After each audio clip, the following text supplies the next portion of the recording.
क्या कुछ कहेंगे? जी शुक्रिया राजीव जी। देखिए, पूरी बात ना डर के इर्द गिर्द है।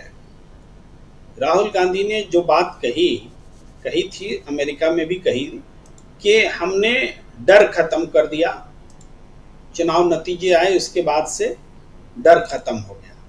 अब ये बात किसी को समझ में आई हो या ना आई हो, नरेंद्र मोदी जी को समझ में आ गई कि हमारा तो डर ही खत्म हो गया है। अब इस डर को कैसे री एस्टैब्लिश किया जाए, ये है कि डर अगर री एस्टैब्लिश नहीं हुआ और डर खत्म हो गया तो देश तो छोड़िए, हरियाणा में भी हमारे खिलाफ बगावत पर बगावत है। पार्टी छोड़ रहे हैं, कोई किसी की सुन नहीं रहा है, तो देश कैसे कंट्रोल होगा? फिर वो सीबीआई, ईडी, आईटी ये सब का जो खौफ था वो भी खत्म हो गया, तो कैसे हम राज शासन कर सकेंगे? हमारे जो एलआई हैं जिस पर हम डिपेंड कर रहे हैं वो भी जब तक किसी न किसी मुद्दे पर हम पर दबाव बना दे रहे हैं, तो हम सरकार कैसे चलाएंगे? तो ऐसे में डर को फिर से री एस्टैब्लिश करने का काम शुरू हुआ है। और यही कारण है कि भारतीय जनता पार्टी के द्वारा बुलाए गए प्रदर्शन में प्रधानमंत्री नरेंद्र मोदी जी के घर से बमुश्किल 3 किलोमीटर की दूरी 10 जनपद पर प्रदर्शन होता है और बीजेपी का एक नेता, पूर्व विधायक राहुल गांधी को जान से मारने की धमकी देता है। देखिए, जान से मारने की धमकी तो इससे पहले इमरान मसूद ने भी दी थी नरेंद्र मोदी को, लेकिन उसकी निंदा हुई थी। किसी कांग्रेस नेता ने उसको सही नहीं ठहराया था और खुद इमरान मसूद ने भी ये माना था कि हमने गलत बोला और हमसे गलती हुई। लेकिन ताजा जो मामला है, इस मामले की एक पृष्ठभूमि भी है, उस पृष्ठभूमि पर भी आएंगे। लेकिन इस ताजा मामले में बीजेपी के नेता एक बार भी शर्मसार नहीं होते दिखे हैं। वो प्रेस कॉन्फ्रेंसेस कर रहे हैं, दूसरी बातें बोल रहे हैं, दुनिया तमाम बातें बोल रहे हैं, लेकिन ये नहीं बोल रहे हैं कि हमारे बीजेपी के बैनर से राहुल गांधी को धमकी दी गई है, उस पर हम शर्मिंदा हैं, उस पर उसकी हम छानबीन करेंगे, जिसने बोला है उसको हम सजा दिलाएंगे या उसको हम अनुशासन की कार्रवाई करेंगे, और कुछ तो करेंगे। उसकी कोई चर्चा ही नहीं है। तो इसका मतलब जो पवन खेड़ा जी की बाइट आप सुना रहे थे कि ये बीजेपी का राहुल गांधी पर हमला है, जान लेने की धमकी है, ये बहुत सही है। तो इसकी पृष्ठभूमि की जो हम बात कर रहे थे, पृष्ठभूमि ये है कि राहुल गांधी को देशद्रोही करार दो, देशद्रोही साबित कर, और इसके लिए लगातार को सच बना करके पेश करो। झूठे इल्जाम मीडिया के माध्यम से लोगों के मन में बिठा दो कि ये सिख विरोधी हैं, कि ये देश विरोधी हैं, ये अलगाववादियों के साथ हैं, कि ये आतंकवादियों के साथ हैं, इनका उठना बैठना रहना सोचना सब आतंकवादियों के साथ होता है। इस किस्म की बातों को एक साथ जनता के मन में बिठा दिया जाए, जनता में नफरत पैदा हो जाए और फिर लोग इसको सही मानने लगे। लेकिन फर्क आ गया है राजीव जी, फर्क आ गया है। ऐसा पहले हुआ करता था, इधर से आलू डालते थे उधर से सोना निकला करता था, लेकिन आज राहुल गांधी ने पूरे देश को धांग दिया है पैदल चल करके, दक्षिण से उत्तर, पूरब से पश्चिम धांग दिया है। और आज जनता को समझाने की शक्ति वो मीडिया के माध्यम से जो नरेंद्र मोदी जी के पास है, उससे बड़ी शक्ति राहुल गांधी के पास है उसका काउंटर करने के लिए। कोई आज ये समझा नहीं सकता कि जिसकी दादी शहीद हुई हो, जिसके पिताजी शहीद हुए हो, जिसके नाना जी जो है लंबे 9.5 साल तक जेल में रहे हो, जिनके परिवार का एक एक आदमी जेल में रहा हो स्वतंत्रता संग्राम के दौरान, क्या लड़की क्या लड़का, क्या दामाद क्या पोता क्या बेटा, सब जो जेल में गए हो, उस व्यक्ति को कोई देश विरोधी साबित कर दे, ये अब संभव नहीं रह गया है। ये बड़ा फर्क जो आया, इससे इससे वो डर जो री एस्टैब्लिश करने की कोशिश नरेंद्र मोदी कर रहे हैं, और मैं इसको उस तस्वीर से भी जोड़ता हूं राजीव जी, जो आप चीफ जस्टिस ऑफ इंडिया और प्राइम मिनिस्टर नरेंद्र मोदी के वाली तस्वीर दिखा रहे थे। ये तस्वीर भी देश में डर पैदा करने की है, ये संदेश देने की है कि देखो न्यायपालिका मेरी मुट्ठी में है। जो लोग समझते थे कि हमारा सरकार पर नियंत्रण कमजोर हो गया, सीबीआई ईडी का इस्तेमाल हम नहीं कर सकते, वो लोग देखें कि जुडिशरी हमारी मुट्ठी में है। वरना ये मुलाकात होती, वो पूजा करते, और इसको इंटेंशनली डाला गया है ट्वीट पर, इसको इंटेंशनली फैलाया गया है सोशल मीडिया पर।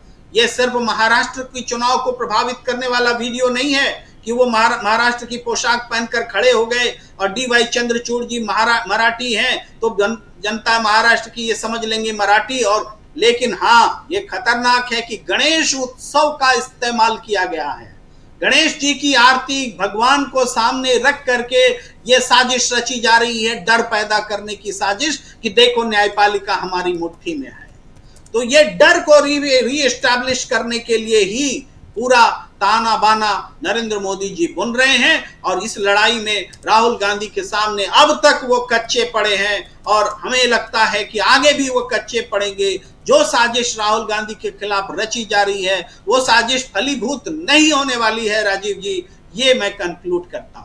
जी जी जी, बहुत कुछ अभी के जरिए लोगों के बीच कि राहुल गांधी को फिर से डिफेम किया जाए, क्या अब यह संभव है? एक बड़ा सवाल है। जरा इस सेकंड राउंड में इस पे जरूर आना चाहूंगा, इस पे बात करना चाहता हूं। प्रेम कुमार जी, कैसे देखा जाए इसको?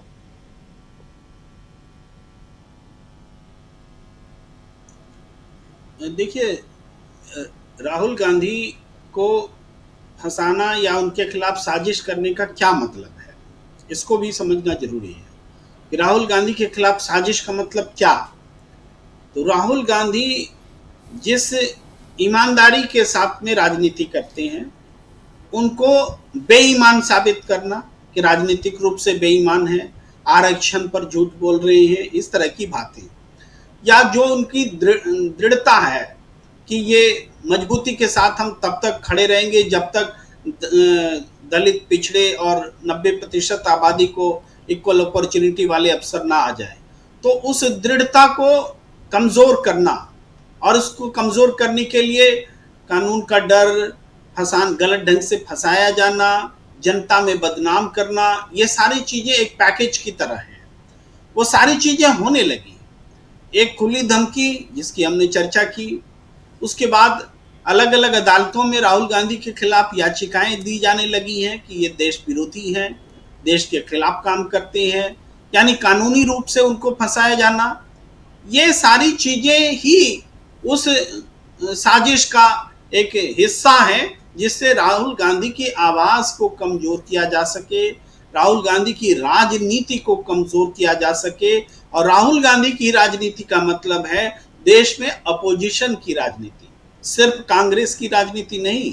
राहुल गांधी आज अपोजिशन की आवाज है, उनकी आवाज पर पूरा अपोजिशन एक जैसा आचरण करता है, उनकी आवाज पर चलता है, और इसीलिए सत्ता पक्ष थर्रा रहा है, डर रहा है।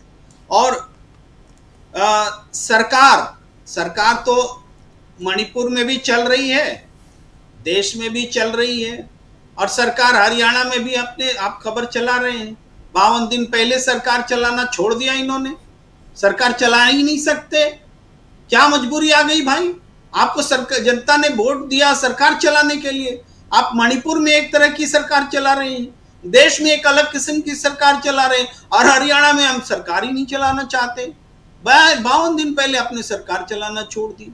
तो आप समझिए कि राहुल गांधी के खिलाफ साजिश करते करते आप अपने आप को किस चक्रव्यूह में फंसा रहे हैं, आप कैसे फंसते जा रहे हैं।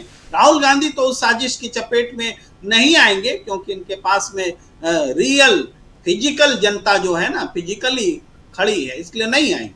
लेकिन हरियाणा की थोड़ी सी चर्चा देखिए, हरियाणा में जिस दिन घोषित होता है चुनाव, उसके अगले दिन ये बैठक करने वाले थे, 13 मार्च से 12 सितंबर, आज 6 महीना हो गया। 6 महीने में सत्र चलना चाहिए था एक बार भी, एक भी दिन के लिए। तो कल से 13 तारीख हो जाएगा, वो 6 महीना बीत जाएगा। इस बीच 17 को अगस्त को चलाने की कोशिश की थी, लेकिन चुनाव आयोग की घोषणा आ गई, इन्होंने उसको छोड़ दिया, प्रायोरिटी पे नहीं रखा। उसके बाद क्यों नहीं रखा यह समझना जरूरी है। इसके बाद भी जो बीता समय 1 महीने का है, कल तक ये विधानसभा का सत्र बुला सकते थे, तो ये नहीं कि आचार संहिता लग जाएगी तो सत्र चल सकता था। लेकिन सत्र इसलिए नहीं चला क्योंकि इन्होंने 14 विधायकों के टिकट काट लिए। अब ये तो पहले से ही नाजुक सरकार, जेजेपी जाने के बाद में, और उसके बाद 14 विधायक का टिकट काट लिए, तो अब तो वो सरकार गिर जाती। वहां सदन में कोरम भी पूरा नहीं होता। ये हालत पैदा हो गए थे। तो इन्होंने सत्र बुलाना खतरे से खाली नहीं समझा, सत्र ही नहीं बुलाया। जो सरकार मुख्यमंत्री बनने के बाद नायब सिंह सैनी ने 13 मार्च को जो एक दिन का सत्र बहुमत के लिए बुलाया, उसके बाद कोई सत्र नहीं बुलाया।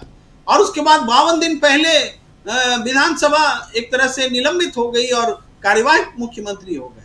तो ये पूरा वाकया बताता है कि ये सरकार क्या जनता के लिए चला रही? बिल्कुल जनता के लिए सरकार नहीं चला रही। जनता प्रायोरिटी में ही नहीं है, ना चाहे हरियाणा हो, चाहे मणिपुर हो, और चाहे फिर देश हो।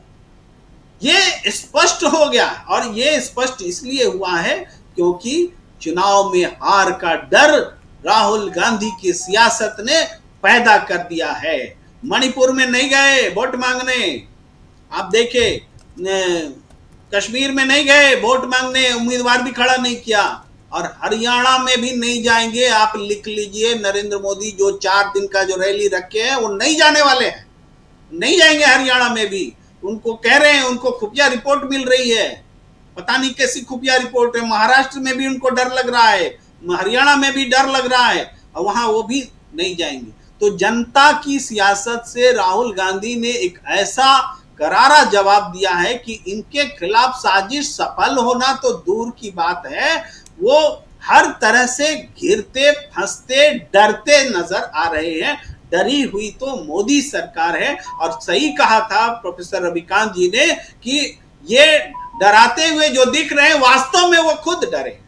तो ये एक्स्ट्रा एफर्ट्स डराने की जो कोशिश कर रहे हैं, ये उनका डर है, जिस वजह से वो डराने की कोशिश और ये बताने की कोशिश कर रहे हैं कि न्यायपालिका हमारी मुट्ठी में है। सुप्रीम कोर्ट बार एसोसिएशन ने निंदा की है दोनों की मुलाकात की। कपिल सिब्बल जिसके प्रमुख हैं, और सब लोग अपील कर रहे थे कि सुप्रीम कोर्ट बार एसोसिएशन इस पर कोई फैसला ले। लेकिन यहाँ की सियासत में भी एक दोष ही नजर आता है। ये भी कमेंट करके छोड़ गए हैं, इन्होंने कमेंट कर दिया, हो गया इनका काम। अरे सुप्रीम कोर्ट बार एसोसिएशन को एक निर्णय लेना चाहिए इस समय। कमेंट करने से नहीं चलेगा कि ये गलत है और ये है। यहाँ भी कॉम्प्रोमाइज वाला रास्ता, पता नहीं कहाँ कहाँ स्लीपर सेल बैठा हुआ है, हम नहीं कह सकते। जी बिल्कुल। आना चाहता हूं प्रोफेसर रविकांत जी आपके पास, आपसे भी समझना चाहता हूं, क्या राहुल